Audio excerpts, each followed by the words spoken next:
balik ta mga sukindig paminaw diri sa ato nga pagakulo kabildo karong nga buntaga.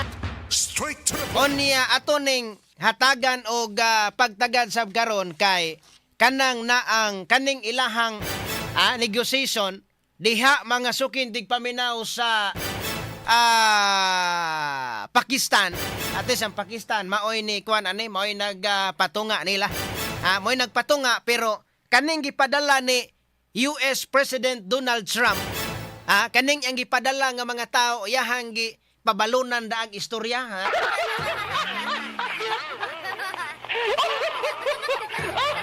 Iyahang gipabalunan nga ay gimogpalupig dito, ha? Ay gimogpalupig dito.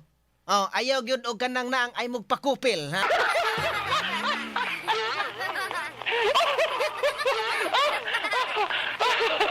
Kay upat-upat ni karon sila di ay. Upat-upat ni kaning ni ang gipadala dito pero mo na nga ang Lebanon sab, ang kaning ni ang Lebanon mga sukindig paminaw.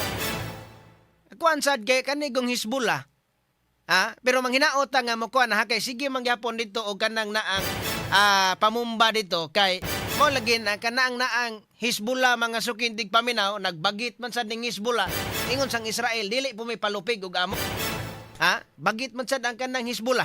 Nya kini ra ba karon dito sa Lebanon mga sukindig paminaw niabot na sa 300 kapin ang patay. 300 kapin na ang patay dito sa Lebanon tungod sa mga strikes nga gibuhian sa Israel atol mga sukindig paminaw sa kanang 2 weeks nga ceasefires nila. Unya ang Prime Minister sa Israel nga si Benjamin Netanyahu, matod pa niya nga willing rami nga makignegosate tali sa Lebanese government. Ilabi na kanang naang Hezbollah. Nga maoy gipaluyuhan mga sukintig paminaw ni anang naang Iran. Sumuna nga ang Iran, dili na mamumba ang Iran, ang bomba dili nagikan sa nasod sa Iran, ang bomba kani mga airstrike di nagikan dito sa nasod sa Iran. Pero mura og hunghungan pong Hezbollah nga diri kay dili may makapamumba diri nya kamo diha kay mo mga tao diyan as Lebanon kamo lang unsay bomba-bomba diha, ha?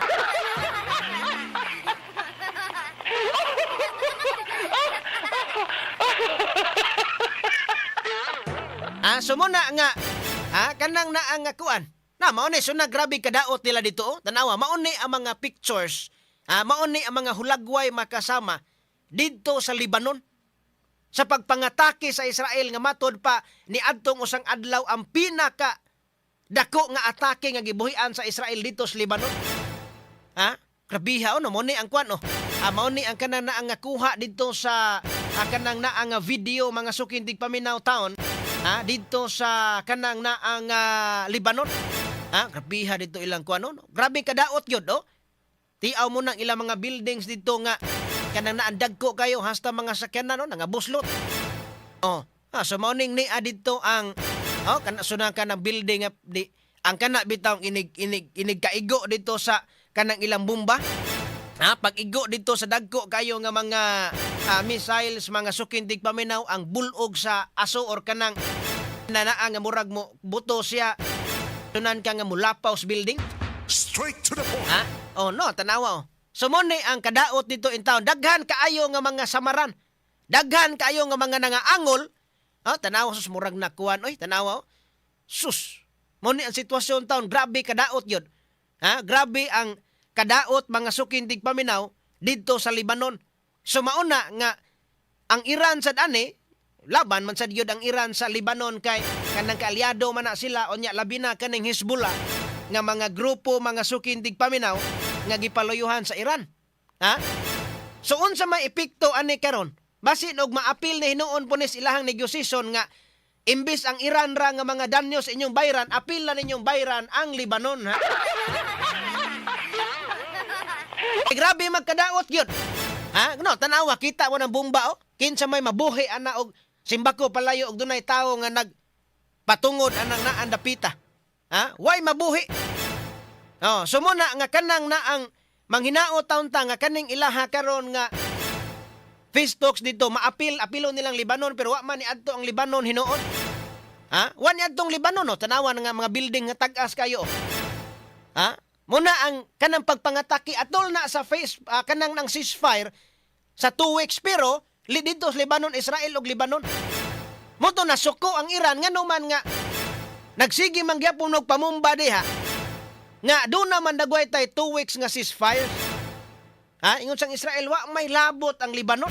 Wa may labot ni kaning Hezbollah magsige man sad ni og kanang naa nga sigihon man sad may kawhat aning ni ang Hezbollah.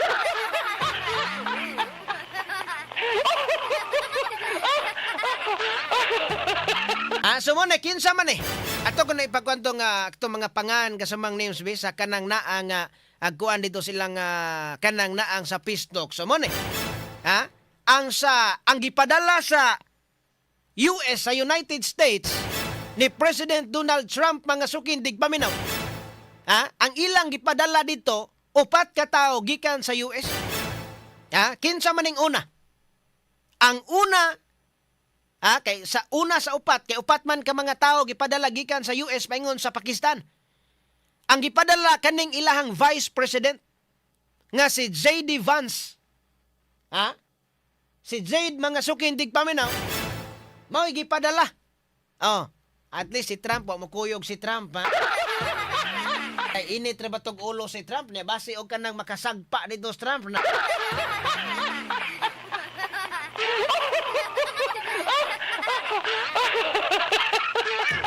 So ang iyang Vice President mo'y gipadala dito.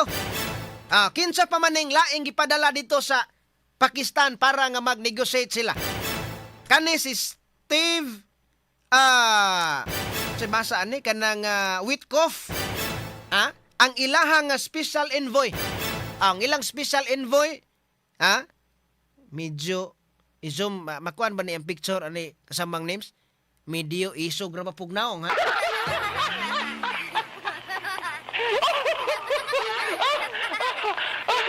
Kani hinuon na yang Vice President, medyo gwapuhon man ni si Vance, onya medyo buranguson mga sukindig paminaw, murag dili kaayo, murag dili kay kahadlok kag naong, murag dili kay kahadlok kag naong.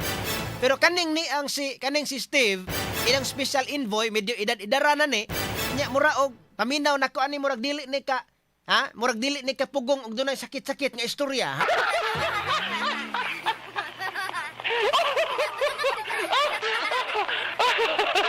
Kinsa maning ni ang ikatulo.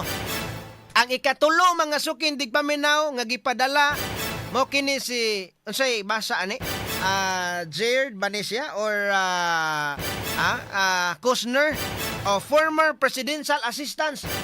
Si Jared amo na Jared si Jared amo na iyang kuan nito si Jared Jared Kushner.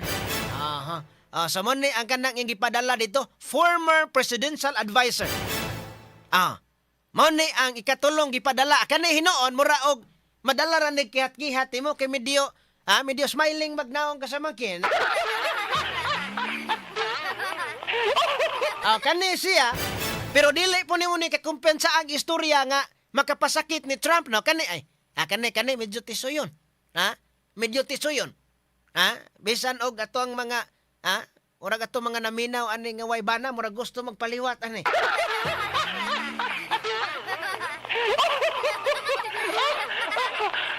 Di mo na may magitsura. Kani mga sukindig paminaw si Jared. Unya son-in-law di ay ni kuan. Kanang son-in-law ni Trump. Son-in-law ni US President Donald Trump. Mo na nga og imo man sa smiling ana. Medyo murag makapasinsuso nin tawhana pero og kanang ang imong libak-libakon si Trump murag ayaw yun ana kay son-in-law ra ba niya?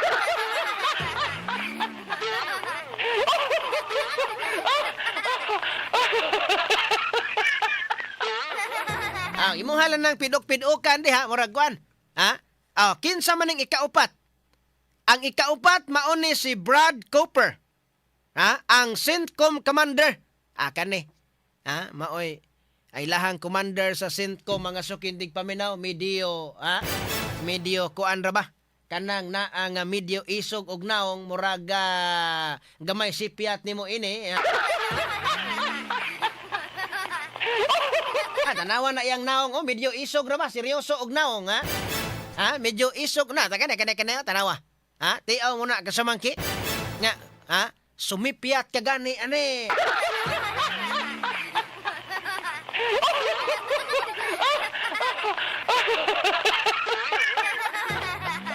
Tarunga lang yun ang istorya, tarunga lang yun ninyo diha o ganang naang negosit. Kay sumipyat ka gani ani na, tiaw na nga, astilan, muraga, naong pagalagi daan, muraga, kawana.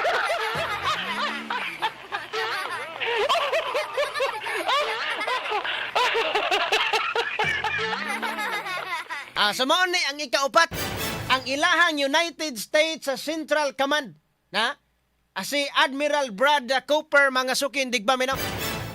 So muna nga kanang na ang kining upat, mga lalaki ra ba wa sila kuan nga babae no? Nga kantis na ibayi ba nga kanang nga kuan sad ang babae kay no malita ang babae pero umunigosit ka medyo humok sa kasing-kasing ang babae. Wa sila ka kuan babae puro laki man. Puro laki, tingali lagi yung di magkasinabdanay, kuyaw anay magsinong bagay.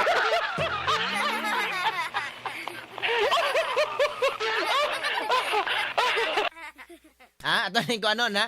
Niya, okay ni sinya sa mas kasamangki nga adya na di ay ga paabot na mga sukindig paminaw nga tuang nga RMN Network News. Niya balik ta bato ni balik kag gisgot sa tuang nga pagbalik ko niya. Nang human sa balita nato dito sa kauluhan ya diri sa balita sa lokal. Ato aning balik kag gisgot mga sukindig paminaw ha. Niya kanin sa Facebook unsay kalambuan na karon ang Facebook sa dito sa kanang naa nga sa Pakistan tali aning duha ka nasod.